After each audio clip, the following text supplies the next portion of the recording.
केवल सिफारिश करेगा।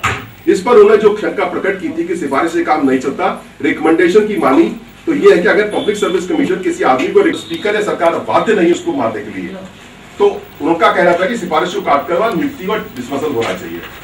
तो अब ये पिताजी इतनी सेफ्टी जरूर होनी चाहिए कि पब्लिक बिल की जगह कोई मिनिस्टर, उच्च अधिकारी अपने पर्सनल बिल को सब्स्टिट्यूट कर दे और पब्लिक सर्विस उसे बुरा समझती है तो बाध्य ना हो उसके ऑर्डर मानने के लिए, और उसमें इतनी ताकत होनी चाहिए कि कहने के लिए कि this is not according to law. हम इस ऑर्डर को मानने के लिए तैयार नहीं है, ऐसी हिम्मत होनी चाहिए। अगर ऐसा नहीं हुआ तो शक्ति की हुकूमत हो जाएगी, चाहे वो शक्ति की हुकूमत 3 वर्ष की हो, वो 5 वर्ष की हो, ये बुरी सी होती है। इसलिए हर डेमोक्रेसी में पब्लिक सर्विस कमीशन के हाथ में नियुक्ति हुआ करती है। जब मिनिस्टर के लिए पब्लिक सर्विस कमीशन के हाथ से नियुक्ति होकर आती है, तब एक स्पीकर के लिए वह अधिकार होना चाहिए जो कि चीफ मिनिस्टर को हो और एक मिनिस्टर को। फिर आगे एक जगह कहते हैं, इसके मैं बड़ी निर्भरता के साथ निवेदन करूंगा कि अपनी भूल को स्वीकार करें, राजनारायण जी को कह रहे हैं। और एक ये बात कह गए, स्पीकर चाहे कितना भी अच्छा हो, स्पीकर पे बात कर रहे हैं, पर्सनल की बात नहीं है, इंस्टीट्यूशन की बात है। स्पीकर चाहे कितना भी अच्छा हुआ, ये सवाल किसी टंडन का नहीं है, खेर का नहीं है, मालवलकर का नहीं है, विठल भाई पटेल का नहीं है, बल्कि ये तो स्कूल का सवाल है, प्रिंसिपल का सवाल है। उसमें एक दफा यदि शक्ति दे देते हैं, then you part for power for ever and ever. तो ये गलती हो जाएगी। हम किसी के चमत्कार में आकर, किसी के रोग में आकर गलत बात नहीं कहनी चाहिए। वैसा आई सेड कि लिबरलिज्म और टॉलरेंस जो एसेंस था उनकी पर्सनालिटी का, जो घर पे भी दिखता था, हम लोग हमेशा महसूस करते थे कि हम जैसे मैं एमएससी करने के बाद उन्होंने कहा मुझसे तुम क्या करोगे, शायद हम क्या करें, तो बोले तैयारी करना चाहते हो, कंपटीशन करो, उसमें कोई प्रॉब्लम नहीं। लेकिन हम पे कुछ उन्होंने इम्पोज किया ना, ये कहा तुम यही बनो या यही करो। जबकि मुझको एक नौकरी मिली केमिस्ट की, असिस्टेंट केमिस्ट की, मुझे एक कैंपर में नौकरी मिल गई थी, मुझे 500 रुपए तनख्वाह हुआ करती थी। मैंने ज्वाइन करो, उनको पैसे की क्या जरूरत है, तुम्हें कंपटीशन देना तो कंपटीशन दो चुपचाप।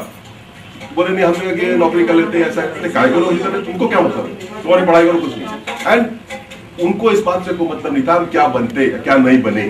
तो उनका इच्छा ये थी कि एक शरीफ सच्चे जो आप अपने प्रिंसिपल में जिए वो चाहते थे। और मैं समझता हूँ अगर हम लोग उस तरह से अपनी जिंदगी जी पाते हैं तो हम अपने उनके हेतु में सफल हैं।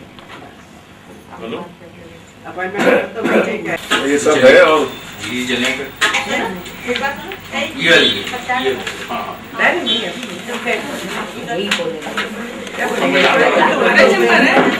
हाँ, संविधान जो डेट हो जाएगी अगर उसमें चेंज कहाँ गया? What is unitary and federal constitution?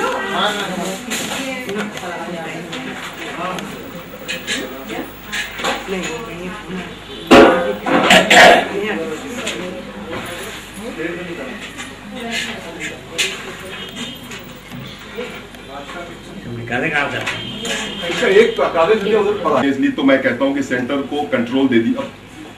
Assembly की, स्टेट असेंबली के सेशन चल रहा है और पिताजी जो इसमें है सेंटर को मोर पावर देने की बात कर रहे हैं, मतलब क्योंकि उनके ख्याल से मतलब कुछ चीजें ऐसी जो सेंटर को कंट्रोल होना चाहिए। खैर मैं आज कर रहा था कि विकेंद्रीकरण के लिए केंद्रीय कंट्रोल होना भी आवश्यक है। जैसे मद्रास के अंदर कोई सामान अच्छा हो सकता है और यूपी में नहीं हो सकता, बिहार में नहीं हो सकता, कौन तय करेगा? अगर स्टेट की सरकार को दे दिया जाता है तो एक छोटा सा यूनिट है, वो अपने यहाँ के हिसाब से प्रोटेक्शन करेगा, सब बातों को वो कंसिडरेशन में नहीं ले सकता। मद्रास के लोग उस चीज को अच्छी पैदा कर लेते हैं और सस्ती भी, तो उसका परिणाम क्या होगा? सिवाय इसके कि वो इंडस्ट्री फेल हो जाएगी और लेबर लॉस्ट हो जाएगी।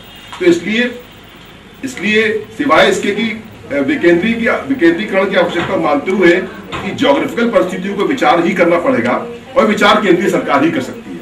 इसलिए यदि आप चाहें कि केंद्रीय व्यवस्था बिल्कुल ही ना हो तो गलत ही चीज हो जाएगी। यदि चाहें कि घी की कंप्लीट आइसोलेशन हो ही नहीं सकता, इसलिए यदि मार्जिनलाइज होना चाहिए तो लॉजिक और तर्क से ठीक नहीं मालूम होता है। आगे कहीं लिखते हैं, लेकिन एक शुगर की बताते हैं, शुगर का ही मामला है। यूपी में शुगर की काफी प्रोडक्शन है, लेकिन अगर सेंटर का कंट्रोल ना हो, यूपी अपने हिसाब से उसका प्रोडक्शन करे तो शुगर बाहर के मार्केट में ज्यादा वगैरह से आती है, अगर वो जावा वगैरह से आती है। अगर बहुत ज्यादा पैदा होती है तो हमारा कॉस्ट ऑफ प्रोडक्शन होगा और वहां से लोअर कॉस्ट ऑफ प्रोडक्शन में पैदा होने की वजह से वहां इंडस्ट्री को बहुत लॉस हो सकता है। इसलिए शुगर इंडस्ट्री के लिए सारा कंट्रोल सेंटर में ही रहना अच्छा है कि कितनी मात्रा में शुगर उत्पन्न की जाए। असली अब सवाल ये कि हम अपने देश में स्टेट में शुगर इंडस्ट्री रखें या गेहूं रखें या कॉटन रखें। अगर आप में दबाव में आ जाएंगे तो अपनी गेहूं और कॉटन की पैदावार को बढ़ाएंगे नहीं, शुगर की पैदावार को बढ़ाएंगे तो, लेकिन सेंटर को देखने की बात है कि फिलहाल हमें किसकी जरूरत है। तो सेंटर वर्सेस स्टेट रिलेशन पे, फेडरलिज्म पे, यूनिटी के बारे में बात करी है।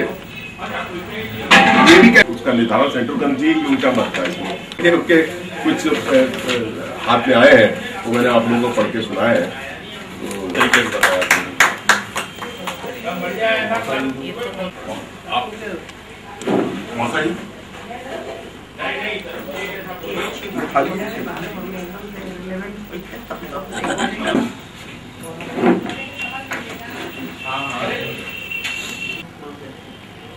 प्रायः इस समय ही 53 साल पहले मेरी बाबू और लगभग इसी समय पहली बार मैं उनसे मिला था।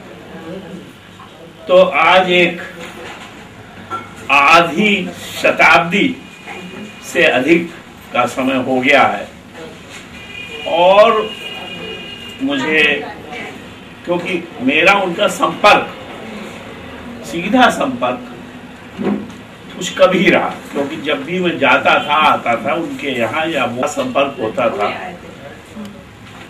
परंतु उनके बौद्धिक व्यक्तित्व और